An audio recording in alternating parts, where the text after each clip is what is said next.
with Sean Brock. Oh, yeah, that was a good time. That was a lot of bourbon. Yeah, things got a little out of control. And the other thing that you've been up to, the other reason we've got you on the show is you're going for that. You were going for that culinary competition show EGOT. I feel like you got this with culinary class wars, man. You already took down all the biggest game in town in America, and you were like, where can I find some more big game to hunt? It was a little bit like Enter the Dragon. It was a little bit like it's strange, right? It's like Iron Chef meets Squid Games.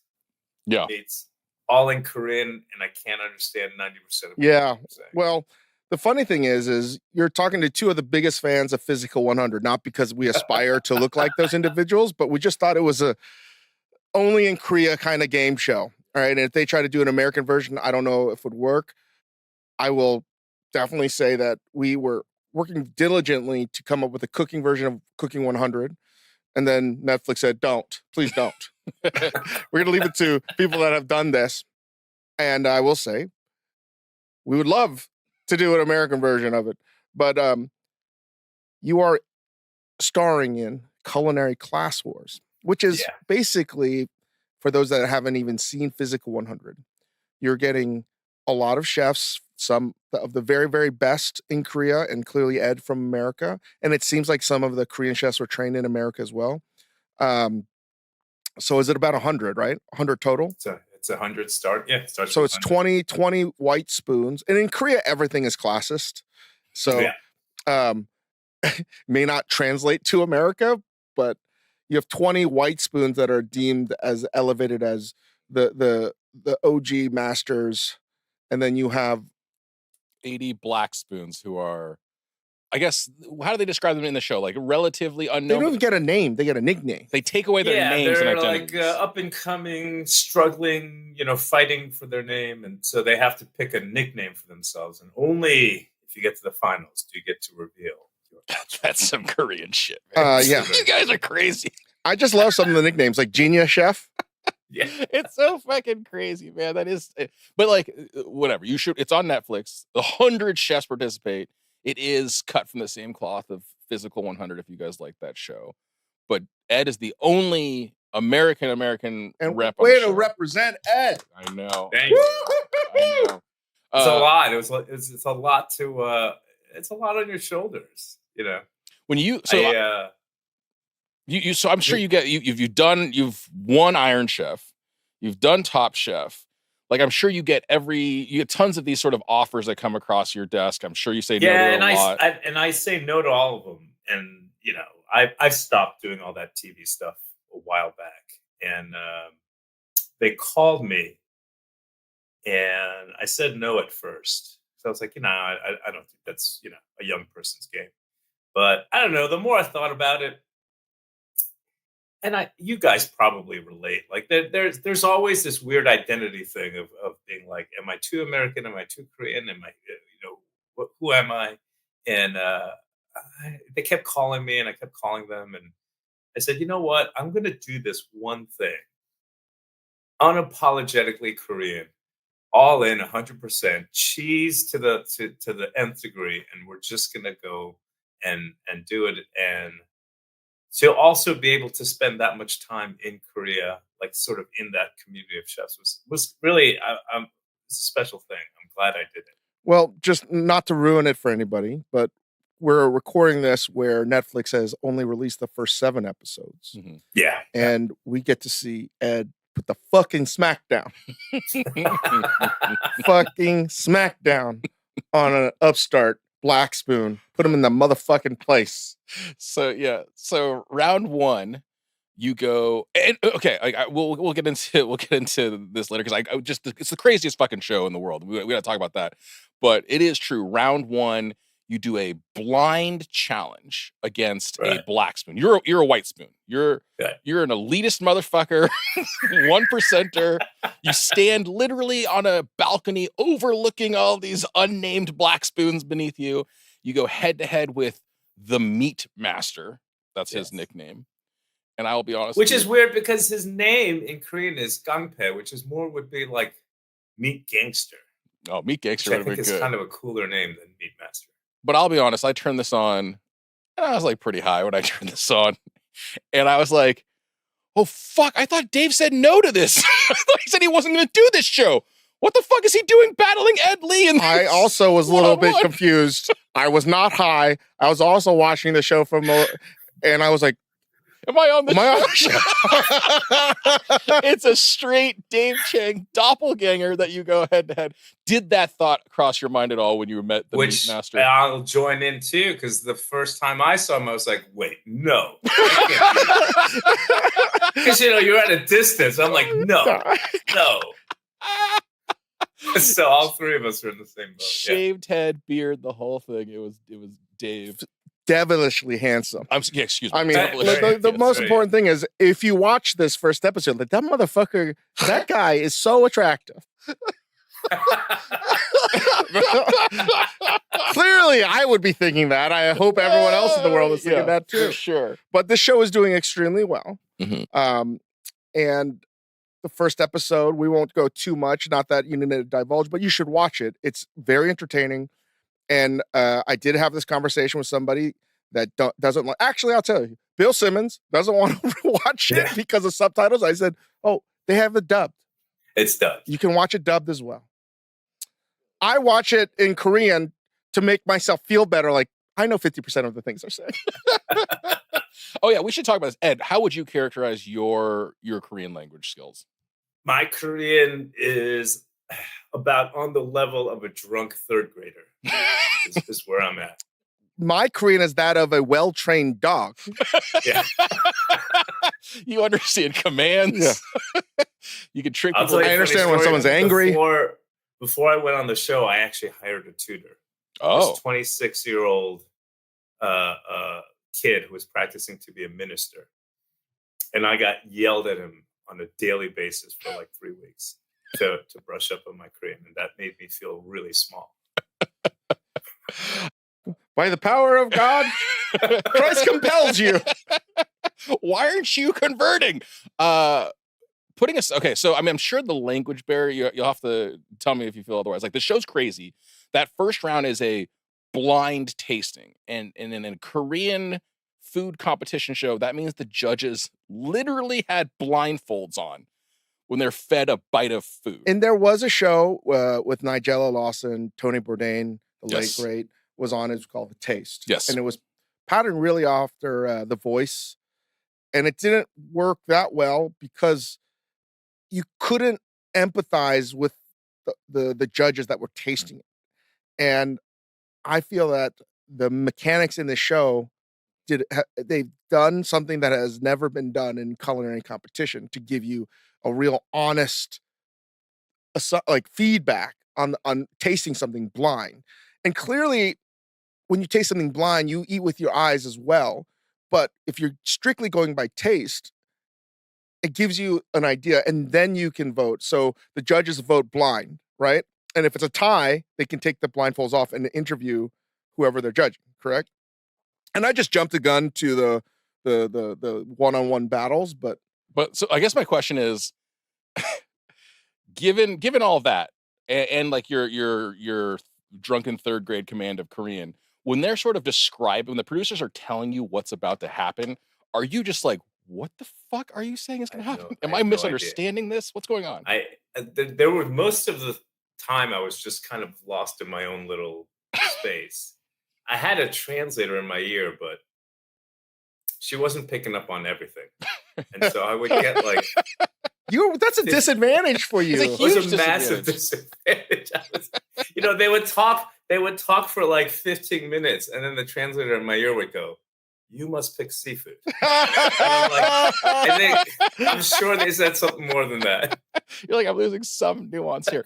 When you're doing your interviews or you're talking to people generally, like, give us a sense on your personal level, like, what's going through your head when you're like, I'm going to speak Korean now. I'm going to do my best to speak Korean. I'm going to speak English. Like, what are you thinking? I mean, I didn't want to, I don't know. I mean, part of this was my own weird journey going back to finding some roots in Korea, so while I was doing the show at the same time, I really wanted to learn Korean and kind of respect the culture and feel something about it that, being raised in living in America, you just don't have access to. So I really tried to, as much as possible, speak Korean, even though it was horrible. Your Korean was very good.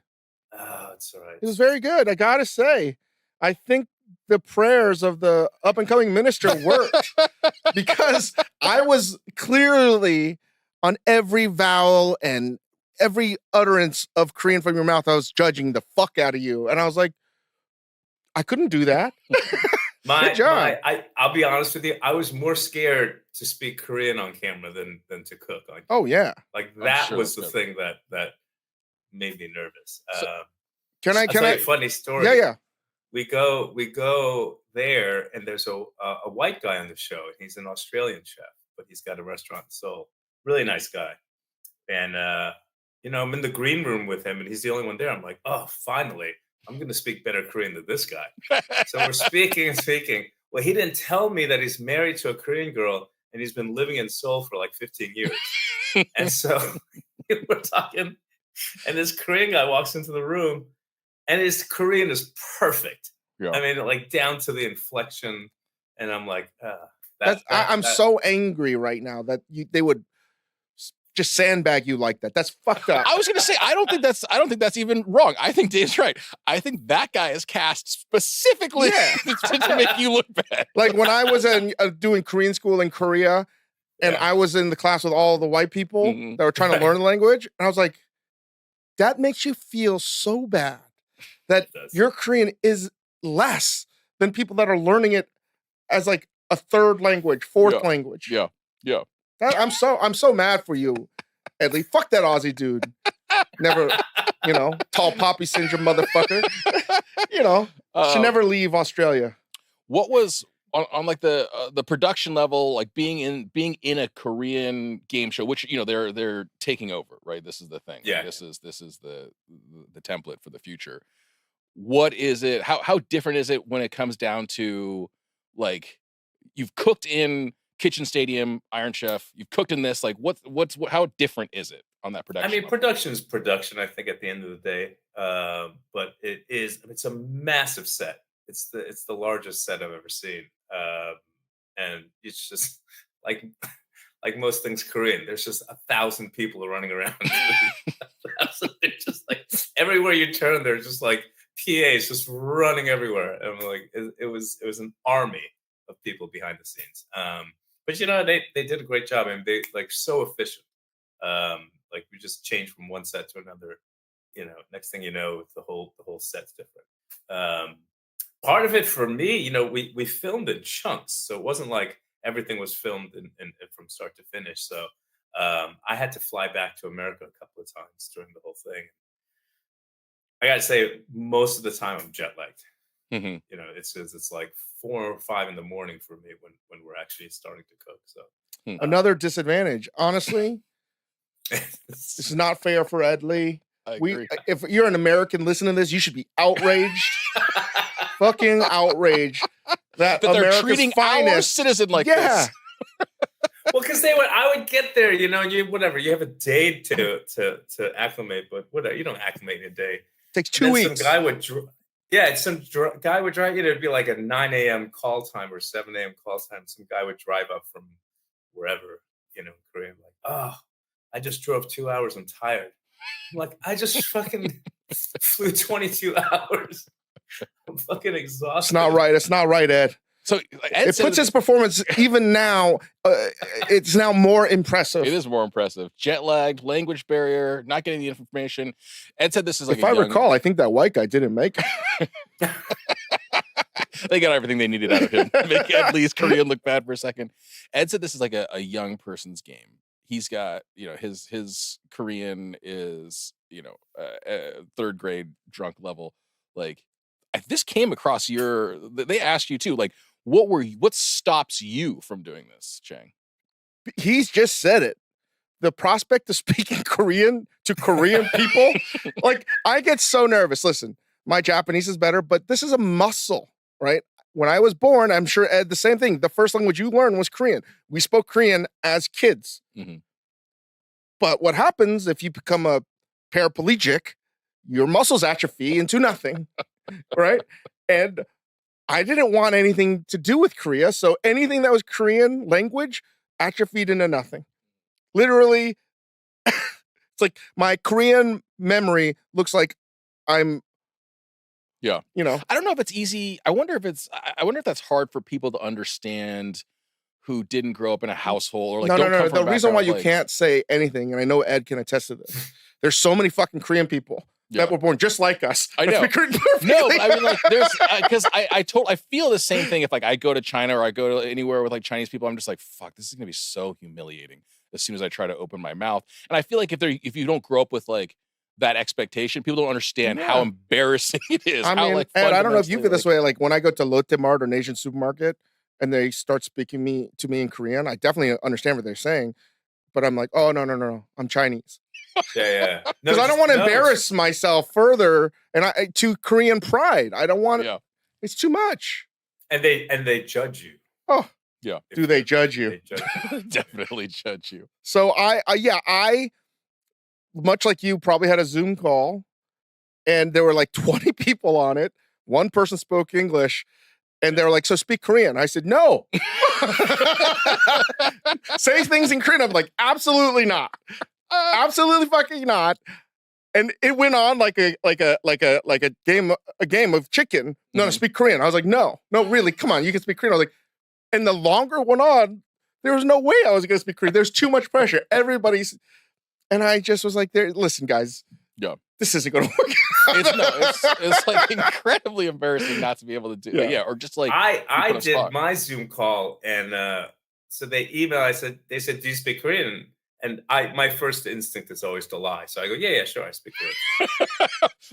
my first instinct is always to lie. It's like great. So we do the Zoom call and and I'm speaking Korean the whole time. 2 minutes into it, they go, you don't speak Korean. I go, come again? They go, you don't speak Korean. I go, what? I'm speaking Korean right now. They're like, no. You know you're not.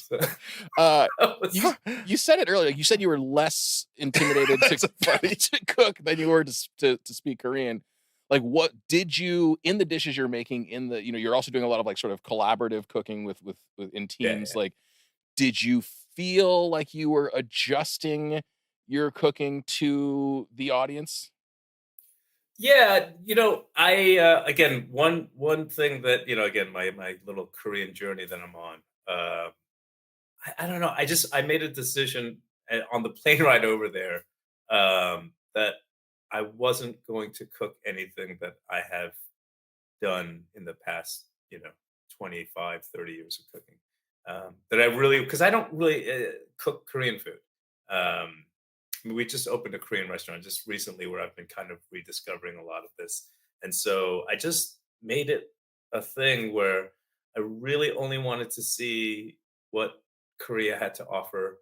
And I just kind of wanted to surprise myself. And, I would eat like chutgat, right? Which we all know, but I would like taste it and go, all right, that's fucking awesome. And I've had it before, but only with some. And I'm like, can I find some other way to eat? So I would I don't know. My whole thing was like, I didn't want to go all the way to Korea, do this show and make like fried chicken, like it just. Right. I gotta say the salad that you made. So beautiful. Yeah. And for those that don't know, there's different kinds of kimchi clearly, but even of the pechu, the normal Napa cabbage, there's different varieties in that by the age of it. And that was really stinky old kimchi. Yeah. And I was certainly blown away that you turned it into a light, ethereal, balanced dish. And I didn't even taste it, but I could imagine it. And I was like, oh, wow, it's going a completely different direction. Mm-hmm. So I was like really happy for you. I was stoked that it was delicious because I was like, what's I going to make? Yeah. What do you think? Do you think would you have made that same decision as Ed? Like, just like, I'm not going to cook what I cook, or like, what do you think your approach is? Can you like put yourself in those shoes? Like, do you think your food would translate, or would you be afraid? No, is that part of the same reason? The thing is, even though Ed, for those that are listening, like he just said he doesn't make Korean food, but he's opening a Korean restaurant. Like, we're very hard on ourselves, but the fact is Ed's growing up eating this. The flavors are in his DNA. He knows it. Yeah.